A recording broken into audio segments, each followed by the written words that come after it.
না আমার উপরে সবাই আসলে কি বলুন তো, আমি না মেসোমশাইকে বড় শ্রদ্ধা ভক্তি করে ফেলেছি। মানে এরকম মানুষ তো আজকালকার দিনে একদম দেখা যায় না।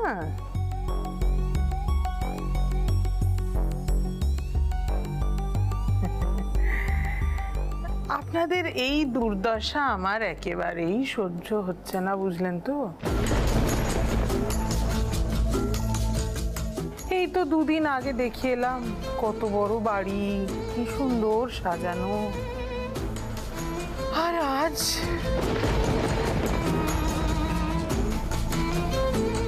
আমার কি মনে হয় বলুন তো, মনোহরাটা না আপনাদের ঠিক সহ্য হচ্ছে না।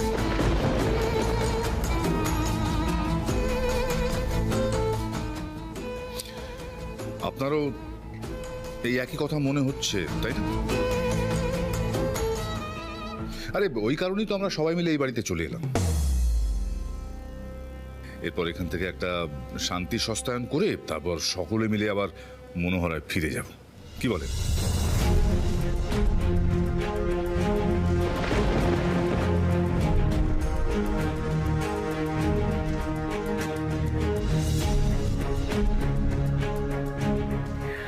সেই শান্তি সস্তায়নে হয় নাকি? শুধু শান্তি সস্তায়নে অত কাজ হয় না। তার চেয়ে বরং মানে যদি আমাকে জিজ্ঞাসা করেন আর কি, আমি বলবো বাড়িটা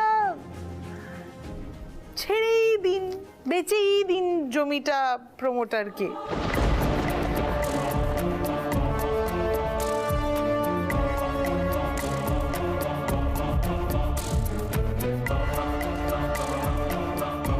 না না, আমার নিজের স্বার্থের জন্য কিছুই বলছি না, আমি পুরোটাই বলছি এলাকার উন্নতির জন্য। আপনাদের বাড়ির জমিটা পেলে কত বড় কমপ্লেক্স হবে, পুরো এলাকার সুবিধা হবে। আমাদের বাড়িটা থাকলে উন্নতি হবে না বলছেন? এই দেখুন মিতালি,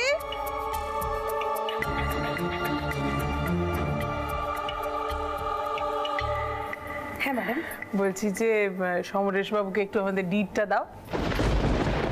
দেখুন আপনাদের না আর কোনো ঝামেলা নেই, আমি সব ব্যবস্থা করে এনেছি, উকিলকে দিয়ে জিনিসপত্র সব করিয়ে এনেছি, আপনারা শুধু একবার দেখেন।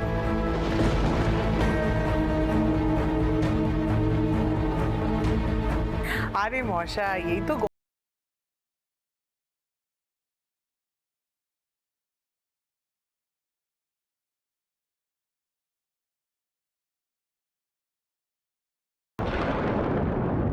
এই ড্রামার আমরা সহ্য করতে পারছি না। দাদি আপনাকে একবার বললো তো জমি বিক্রি করা হবে না, একবার বলেছে যখন সেটাই ফাইনাল। এই তো কেন যে জেদ করছেন আপনারা, বুঝতেই পারছেন না। এই বাড়িটার জন্য তো আপনাদের ব্যবসাটাও বন্ধ হতে চলেছে। আরে বাবা কি করে বোঝাই, শুনুন মনোহরায় অভিশাপ লেগেছে, এরকম হয়েই থাকে। এই যে আপনারা ভাবলেন মোদক লাড্ডু এ সমস্ত তৈরি করবেন, করে গণেশ পুজো করবেন, নতুন একটা ব্যবসা শুরু করবেন,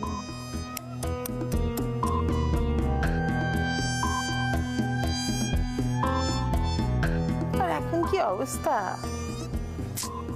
আরে বাবা কিছু টাকা তো হাতে আসবে, সেটা দিয়ে আবার নতুন করে একটা ব্যবসা শুরু করবেন, ছোটখাটো করে একটা ব্যবসা, অসুবিধার তো কিছু নেই। শুনুন ওয়ান এন্ড অনলি, এদিকে শুনুন। আমরা আপনার এমন ইনসাল্ট আর সহ্য করব না। কি বললেন আপনি? আমাদের গণেশ পুজো করার আর ক্ষমতা নেই। মনোহরা বিক্রির টাকায় ছোট করে আমাদের ব্যবসাটা আমরা আবার শুরু করব, আর মোদকদের এত দিনের বিজনেসটা কে তুলে দেবে এত সহজে? আপনি কি ভাবছেন বলুন তো? হ্যাঁ, ছল চাতুরি করে দাদুর মতন মানুষের সুযোগ নিয়ে আপনার জনসেবার ঢংটা বজায় রাখবেন। আমি মোদক বাড়ির বউ মিঠাই আপনাকে আজকে বলছি, গণেশ পুজো ধুমধাম করে করে আমরা ব্যবসাটা আবার শুরু করব, আর আপনার যে জনসেবার নাটকটা আছে না সেটা আমরা ঘুচিয়ে দেব।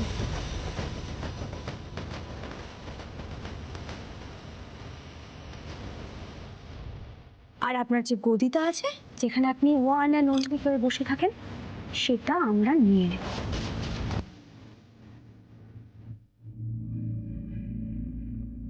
আসুন এবার আপনি, দরজাটা ওইদিকে।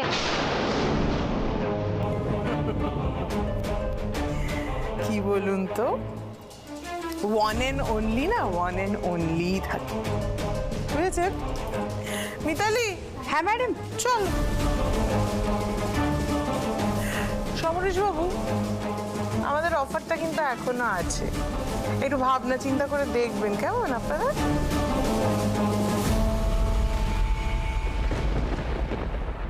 আপনারা একটু ভাবনা চিন্তা করুন, বেশ?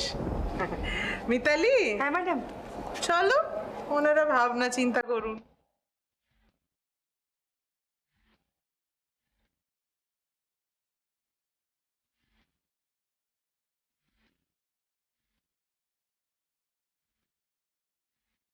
বাবা রে বাবা, মিঠাই, এটা তুমি?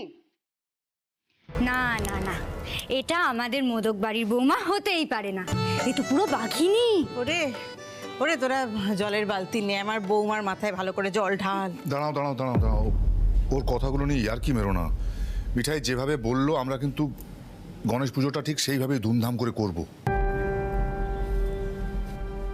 আচ্ছা, সেটা কি করে হবে বলো তো? মানে মানে এই অবস্থায় সেটা কি করে সম্ভব? বড় মামি, যে কোনো ভাবে এই কাজ আমাদের করতেই হবে। এক্স্যাক্টলি, মিঠাই তো ফ্যামিলির বৌমা হিসেবে চ্যালেঞ্জটা নিয়েছে, আমরা কি করে পিছিয়ে পড়তে পারি আন্টি? আমি কি একটু বাড়াবাড়ি করে ফেললাম? বাড়াবাড়ি? মিঠাই রানী কি আবার বাড়াবাড়ি করে না? আরে বাবা, মিঠাই রানী যদি নর্মাল কিছু করে সেটা কি ওকে মানাবে বলো তো তোমরা? যাই হোক, এসব কথা বাদ দাও, এখন লেটস ওয়ার্ক অন আমাদের নতুন মিশন গণেশ পুজো। খুব ভালো হয়েছে দাদা ভাই, খুব ভালো হয়েছে যে মিঠাই এই গণেশ পুজোর চ্যালেঞ্জটা নিয়েছে। আসলে কি বলতো, পিঙ্কি তো আমাকে বলছিল যে মিঠাই দিদি গণেশ পুজো করতে চাইছিল কিন্তু করতে পারলো না, ব্যাপারটা ভালো হলো না। না, সেটাই তো আমিও ভাবছিলাম, একদম ঠিক বলেছো। গোপাল আমার মুখ দিয়ে কথাটা বলিয়ে দিয়েছে।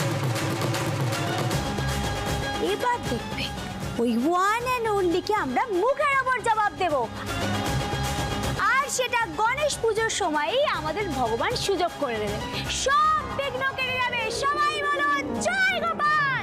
এই দাঁড়া দাঁড়া দাঁড়া দাঁড়া। আচ্ছা, আমরা তো গণেশ পুজো করব, তখনও জয় গোপাল বলবো? আরে বাবা ম্যাম, এটা মিঠাইয়ের পেটেন্ট স্লোগান, সব ওকেশনে শেষে বলে, just like one and only. তো সবাই মিলে বলো